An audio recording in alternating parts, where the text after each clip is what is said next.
Hi everybody, hi Tamar. So we're breaking down Melisandre and predicting what she's going to do in season 6. Right, Melisandre, she's the Red Witch. She's the priestess of the Lord of Light. Melisandre. Melisandre. Don't forget about the Dre. So Melisandre, she's the Red Witch. She's a priestess of the Lord of Light. She's been preaching that Stanis is the Azor Ahai, the chosen one. She has magic powers.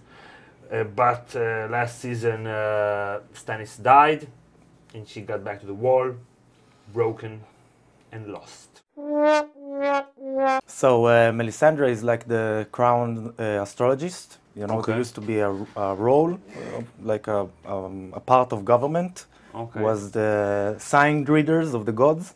But in this case, she does have magic powers, real magic powers. Yeah, she basically upstarted herself into a strong political position, using the king's ambition and insecurities and hopes, and contextualize all of this in some kind of a prophecy in which only she can read.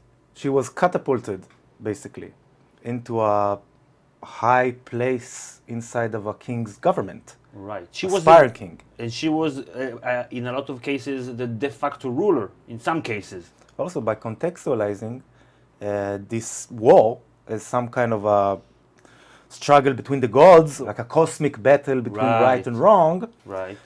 It creates for him, for Stanis, this great, excuse to do everything he does, because it's not his own personal ambition. And his enemies are heretics and traitors.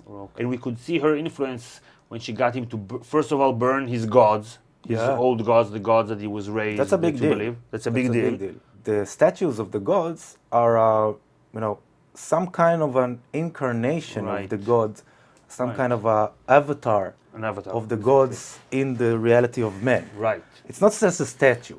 Like when you go to India and you see someone bringing candies to a Ganesha statue, is basically perceived this statue as a part of the godlessness of Ganesha. So burning it is a big deal. That's very radical. Very violent as well. Right.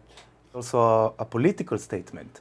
Okay. It's like bringing on a new identity and connecting it with because it comes from the king's order. Right. It basically is changing the identity of his subjects. Right. And his new god cannot coexist with the old gods. The old gods can accept the Lord of Light, but now he's erasing this old identity, burning it, literally. Yeah. It's basically to monopolize power. And she got him to change his sigil. That's something very significant. And burn his daughter, who he loved so much. She got him to burn his daughter because this is what she saw in the flames. Yeah. But then her advice to him turned out to be a bad one, because that's the reason that his army left him and he lost and he died. Yeah. Spoiler alert. It takes a very specific kind of person to make a king burn his daughter. She's a Lord of Lightists, extremists, radical. She's a religious fundamentalist. She's a Lord of Lightists, radical. It's important to use the correct definition. Okay, but every religion has its fanatics. Even the faith militant, and even the children of the forest, they also have their fanatics. You don't see the faith militant burning kids. Come on. You have to put it in a political context. That's exactly the problem with all of you red goddess apologists. I'm not defending that. You're just a racist. The Lord of Light they're not a race, come on. So you're a bigot. I'm telling the truth. So from the show, we don't get a lot of details about her life story, but from the books, from our point of view, we get the sense that she was sold to slavery. As a girl, as a girl. At an early age, and she was sold to this temple of the Lord of Light, and was educated and groomed to be some kind of a religious figure. And she rose to prominence. Exactly. Now she is the tool that the Lord of Light needs in order to usher in the end times or Armageddon.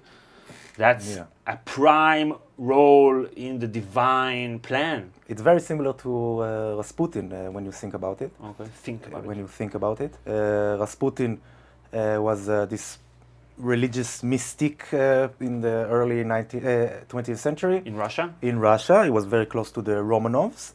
Their son had this medical problem. He was dying or something like that. He had spasms. And this Rasputin guy, whispered some words, prayed to Jesus and stuff like that. And the kid was healed, basically, or got better. Okay. So he used the Romanovs couple, Nikolai and his wife. Okay. He used their weaknesses and their fears towards their son in order to, catapult himself into the court and the decision making. Okay. And he was the advisor even during the war, the First World War. Ah, okay. So, And what happened to him? He was stabbed and shot and poisoned and was resurrected or something and then died again and whatever. And the establishment murdered him, basically, because he got too much power. He created a lot of enemies inside the court by making decisions that, influence the political realm, the real world, not so just... he impacted history. For sure, yeah. Melisandre brings something to Stanis as a political tool. She brings him basically a new political tool in the same sense that Constantinus the Great, the great emperor of Rome in the early fourth century, he converted to Christianity. His mother was a true believer and born-again Christian or whatever. Constantine used Christianity as a new idea, made it in a later time the official religion of the state in order to bring upon a new identity, a united identity, and a new idea of universalism and stuff like that didn't exist with the local national gods of the time. But having said all that, now where we are in the story, right before season 6, her true belief has been shattered. Yeah. Now she is lost. She thinks that everything was a lie, was a scam. It's like when the Mongols conquered the Islamic world. After a few centuries of military political success, now Islam was on the brink of disaster, was in disaster, and they started to contemplate, maybe we got it wrong, maybe something went wrong. This is a very deep crisis, politically and religiously. In the same way that the Judeans in Jerusalem, when the Babylonians came and destroyed the house of Yahweh, the house of the Lord, the place that he promised.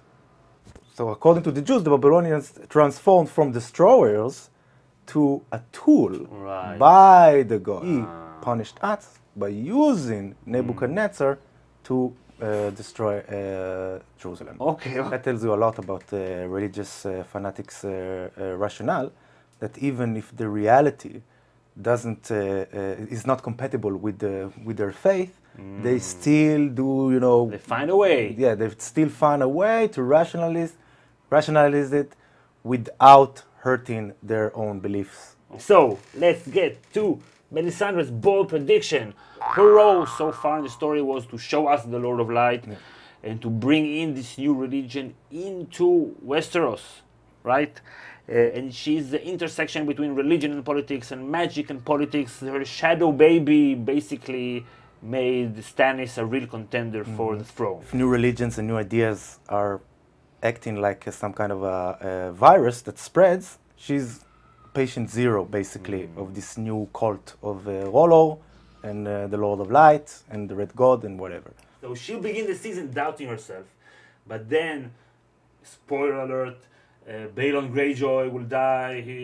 She, in the leech that she put in the fire, she said that he's going to die. So when he will die, maybe she will say, okay, it's not a scam after all. Maybe my interpretations were wrong, but the information was solid. Exactly. The fault was with me. This is how the religious fanatic mind works. It cannot be the fault of the gods. The fault is with me. So she will have her tunnel vision goggles back on. Yeah.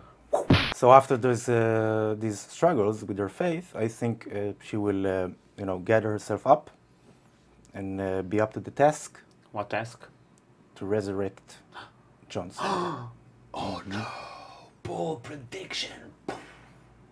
Nobody else thought about it. This will be like an orgasmic experience for her. After she was lost, now she's found. Jon is alive. Everything is right with the world. Yeah. So, let's get the board out. Where's the board? So, bold prediction. Number 1, she will resurrect Jon Snow. If you have a different bold prediction, make sure to mention in the comments. And I see her fulfilling the prophecy that she saw in the flames and ending the season walking on the walls of Winterfell with Jon. I don't know. Bold prediction. I see something more interesting, in my opinion at least. More interesting? And more dramatic. I see her sacrificing herself when she will realize her true purpose in the divine plan. She will be very happy to do it. For life, you have to pay with death. Remember her that. death, maybe, you think? And it's a good, circle that she always... sacrifices other people. yeah, she always promotes this idea that you need to sacrifice this royal whatever in order to win some kind of... and then she will understand her power to resurrect this true Azor Ahai, and the price of it will be her last breath as a human being. So she will burn? Burn, baby, burn! Either burn or she will give the No, the kiss of life. burn! Yeah, okay. Right. We put it on the board! We both came up with the incredible prediction that she will resurrect Jon. I think she will end the season winning Winterfell. And Itamar thinks she will have to burn herself. What is your bold prediction? Put it on the board, put it on the board. So, if you want to watch all our Season 6 content, please click here. We would like to thank our patrons for sponsoring our show. Thank you, patrons, from the bottom of our hearts. And we have a link for our Patreon page in the description. And subscribe to get our episode reviews, episode previews, and episode Q&As during the season.